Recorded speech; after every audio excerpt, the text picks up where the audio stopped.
teman-teman, sudah siap belajar hari ini? Pada video kali ini, kita akan belajar mengenai database server. Adapun tujuan pembelajaran kali ini yaitu: pertama, peserta didik mampu menjelaskan konsep database server. Kedua, peserta didik mampu memahami prinsip dan cara kerja database server.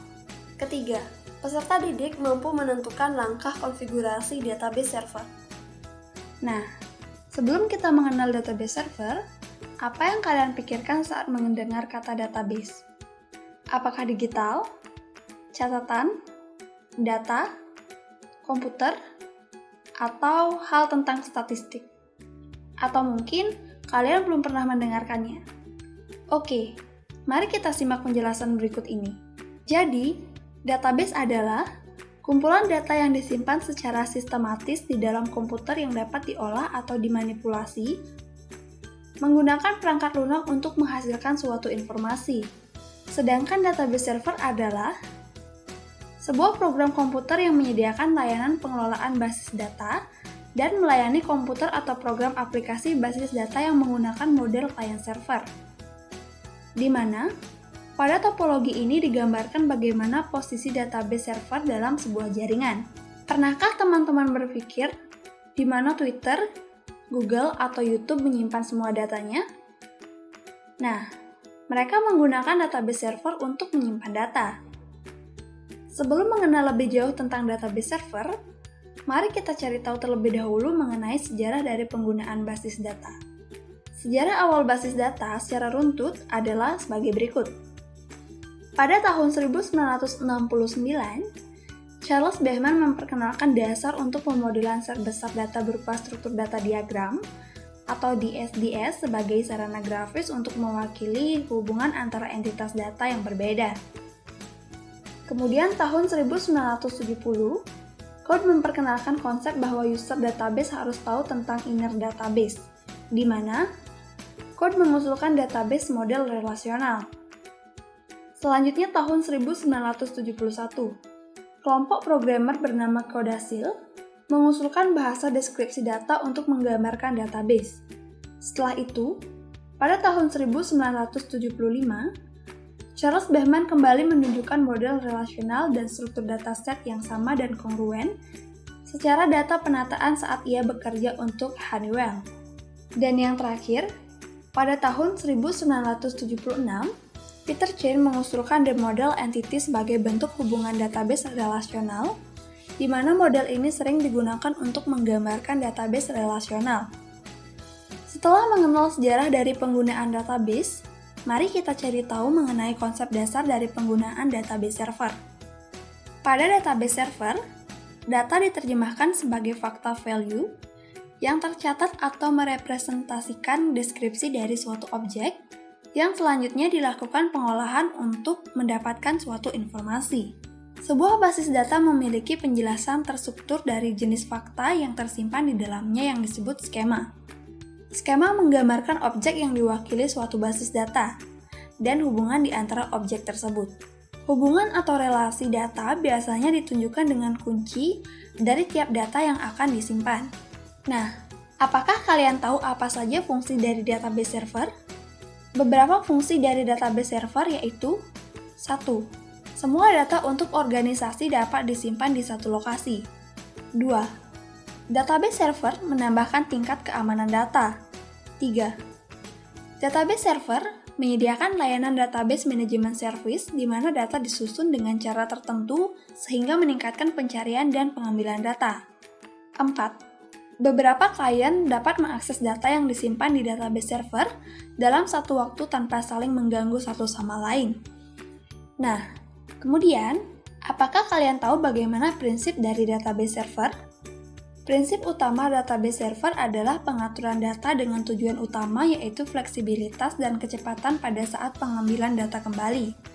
Selanjutnya, bagaimana cara kerja dari database server? Database server menerapkan model client server, di mana server yang mengolah database dan klien yang menjalankan aplikasi. Database dapat diakses oleh beberapa klien secara bersamaan, di mana data yang diakses hanya atau diubah berasal dari satu sumber yaitu database pada server. Nah, penggunaan database server memberikan beberapa keuntungan. Di antaranya, 1. Flexible data access di mana database server menyediakan akses data melalui relational SQL atau Direct Navigational Command. 2. Optimalisasi yaitu menyediakan optimisasi akses data untuk Visual Studio, Delphi, Visual Basic, dan masih banyak lagi. 3. Mudah diatur, di mana database tidak memerlukan administration. 4. Menghindari database corruption, yaitu mengurangi tingkat database corruption. 5. Keamanan data, di mana sistem menawarkan keamanan yang lengkap dan bantuan enkripsi untuk database. 6. Scalability yang tinggi, yaitu database server memiliki scalability yang tinggi dari peer-to-peer sampai client server environment dengan satu set source code. Setelah mengetahui tentang apa itu database server, mari kita belajar mengenai jenis program database server, salah satunya adalah MySQL Server. Apa itu MySQL Server? MySQL Server adalah server database open source yang bisa digunakan oleh developer website untuk menyimpan dan memproses data. MySQL dimiliki dan disponsori oleh sebuah perusahaan komersial dari Swedia bernama MySQL AB. Adapun orang-orang yang mendirikan MySQL AB adalah David Arkmark, Alan Larson, dan Michael Monty Whitenews. MySQL memiliki beberapa keunggulan, di antaranya 1. Antarmuka. MySQL memiliki antarmuka dengan menggunakan aplikasi API, Application Programming Interface. 2. Portabilitas. MySQL dapat berjalan stabil pada berbagai sistem operasi seperti Windows, Linux, FreeBSD, Mac OS X Server, Solaris, Amiga, dan masih banyak lagi. 3. Perangkat lunak sumber terbuka. MySQL didistribusikan sebagai perangkat lunak sumber terbuka di bawah lisensi GPL sehingga dapat digunakan secara gratis. 4. Multi-user. MySQL dapat digunakan oleh beberapa pengguna dalam waktu yang bersamaan tanpa mengalami masalah atau konflik. 5. Performance stunning. MySQL memiliki kecepatan yang menakjubkan dalam menangani query sederhana. 6. Ragam tipe data. MySQL memiliki ragam tipe data yang sangat kaya, seperti signed atau unsigned integer, float, double, char, text, date, timestamp, dan lain-lain. 7. Perintah dan fungsi. MySQL memiliki operator dan fungsi secara penuh untuk mendukung perintah select dan where dalam perintah query. 8. Skalabilitas dan pembatasan. MySQL mampu menangani basis data dalam skala besar, dengan jumlah rekaman atau records lebih dari 50 juta. 9. Keamanan. MySQL memiliki beberapa lapisan keamanan seperti level subnet max, nama host, dan izin akses user dengan sistem perizinan yang mendetail serta sandi terenkripsi. 10. Konektivitas. MySQL dapat melakukan koneksi dengan klien menggunakan protokol TCP/IP, Unix Socket, atau Name Pipes. 11. Lokalisasi. MySQL dapat mendeteksi pesan kesalahan pada klien dengan menggunakan lebih dari 20 bahasa. 12. Klien dan peralatan. MySQL dilengkapi dengan berbagai peralatan yang dapat digunakan untuk administrasi basis data. 13. Struktur tabel. MySQL memiliki struktur tabel yang lebih fleksibel dalam menangani alter tabel. Nah, MySQL merupakan sebuah sistem manajemen database yang bersifat relational, di mana data-data yang dikelola dalam database akan diletakkan pada beberapa tabel terpisah, sehingga proses manipulasi data menjadi jauh lebih cepat. Secara default, MySQL menggunakan sistem CLI, sehingga memerlukan tampilan yang lebih menarik dalam mengelola database.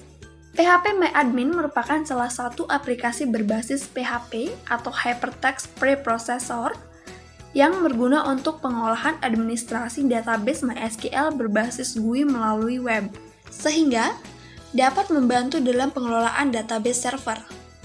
Oke, jadi Kesimpulan dari video pembelajaran ini adalah database server merupakan sebuah program komputer yang menyediakan layanan pengelolaan basis data yang menggunakan model client server. Salah satu program database server yang dapat digunakan yakni MySQL Server, di mana MySQL Server adalah server database open source yang bisa digunakan untuk menyimpan dan memproses data. Sedangkan PHPMyAdmin berguna untuk pengelolaan administrasi database MySQL berbasis GUI melalui web. Cukup mudah dipahami bukan? Nah, untuk instalasi dan konfigurasi database server, kalian dapat melihatnya pada video tutorial database server. Oke teman-teman, sekian pemaparan materi mengenai database server. Sampai jumpa pada video selanjutnya.